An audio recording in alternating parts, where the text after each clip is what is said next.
ನಮಸ್ಕಾರ ವೀಕ್ಷಕರೇ, ಇವತ್ತಿನ ಈ ವಿಡಿಯೋದಲ್ಲಿ ನೀವು ಇಷ್ಟಪಟ್ಟವರನ್ನು ಹೇಗೆ ವಶೀಕರಣ ಮಾಡಿಕೊಳ್ಳುವುದು ಎಂದು ನೋಡೋಣ ಬನ್ನಿ. ನಿಮ್ಮ ಪ್ರೀತಿಯಲ್ಲಿ ಅವರನ್ನು ಹೇಗೆ ಮೋಡಿ ಮಾಡುವುದು ಎಂದು ಇವತ್ತಿನ ಈ ತಂತ್ರದಲ್ಲಿ ಹೇಳಿಕೊಡುತ್ತೇನೆ. ಈ ವಿಡಿಯೋವನ್ನು ಪೂರ್ತಿಯಾಗಿ ಗಮನವಿಟ್ಟು ನೋಡಿ ಇದರ ಉಪಯೋಗ ಪಡೆದುಕೊಳ್ಳಿ. ಮೊದಲಿಗೆ ಒಂದು ಬಿಳಿ ಹಾಳೆಯನ್ನು ತೆಗೆದುಕೊಳ್ಳಿ. ಆ ಬಿಳಿ ಹಾಳೆಯ ಎರಡು ತುದಿ ಭಾಗದಲ್ಲಿ ಸ್ವಸ್ತಿಕ್ ಚಿಹ್ನೆಯನ್ನು ಬರೆಯಿರಿ.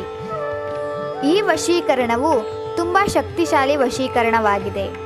ಆದ್ದರಿಂದ ದಯವಿಟ್ಟು ವೀಕ್ಷಕರೇ, ಈ ವಶೀಕರಣವನ್ನು ಕೆಟ್ಟದ್ದಕ್ಕೆ ಬಳಸಬೇಡಿ. ನೀವಿನ್ನೂ ನಮ್ಮ ಚಾನಲ್ಗೆ ಸಬ್ಸ್ಕ್ರೈಬ್ ಆಗಿಲ್ಲ ಅಂದರೆ ಈ ಕೂಡಲೇ ಸಬ್ಸ್ಕ್ರೈಬ್ ಆಗಿ ಮತ್ತು ಪಕ್ಕದಲ್ಲೇ ಇರೋ ಬೆಲ್ ಐಕಾನ್ ಮೇಲೆ ಕ್ಲಿಕ್ ಮಾಡಿ. ಈ ರೀತಿ ಮಾಡುವುದರಿಂದ ನಾವು ಹೊಸದಾಗಿ ಅಪ್ಲೋಡ್ ಮಾಡುವ ವಿಡಿಯೋಗಳು ನೋಟಿಫಿಕೇಶನ್ ಮುಖಾಂತರ ನಿಮಗೆ ಮೊದಲು ಬರುತ್ತದೆ. ಸ್ವಸ್ತಿಕ್ ಚಿಹ್ನೆಯನ್ನು ಬರೆದ ನಂತರ ಅದೇ ಬಿಳಿ ಹಾಳೆಯಲ್ಲಿ ಒಂದು ತ್ರಿಕೋನವನ್ನು ರಚಿಸಿಕೊಳ್ಳಬೇಕು.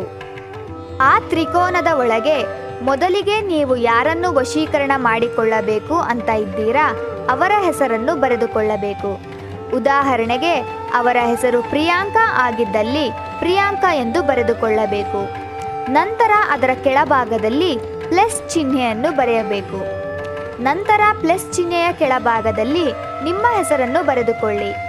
ಉದಾಹರಣೆಗೆ ನಿಮ್ಮ ಹೆಸರು ರಮೇಶ್ ಆಗಿದ್ದಲ್ಲಿ ರಮೇಶ್ ಎಂದು ಬರೆದುಕೊಳ್ಳಿ.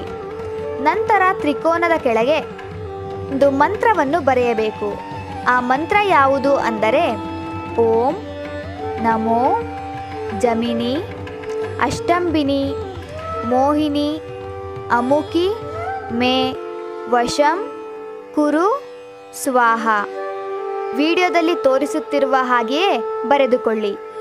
ಆದರೆ ಅಮುಕಿ ಜಾಗದಲ್ಲಿ ನೀವು ಯಾರನ್ನು ವಶೀಕರಣ ಮಾಡಿಕೊಳ್ಳಬೇಕು ಅಂತ ಇರ್ತೀರಾ ಅವರ ಹೆಸರನ್ನು ಹೇಳಬೇಕು.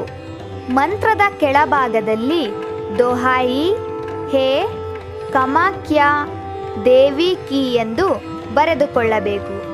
ಇದು ವಶೀಕರಣದ ದೇವಿ, ಆದ್ದರಿಂದ ಇದನ್ನು ಬರೆದುಕೊಳ್ಳಬೇಕು. ನೀವು ಈ ರೀತಿ ಮಾಡುವುದರಿಂದ ನೀವು ಇಷ್ಟಪಟ್ಟವರನ್ನು ಬೇಗ ವಶೀಕರಣ ಮಾಡಿಕೊಳ್ಳಬಹುದು. ಈ ವಿಡಿಯೋ ನಿಮಗೆ ಇಷ್ಟ ಆದರೆ ಲೈಕ್ ಮಾಡಿ, ಶೇರ್ ಮಾಡಿ ಹಾಗೂ ಕಮೆಂಟ್ ಮಾಡಿ.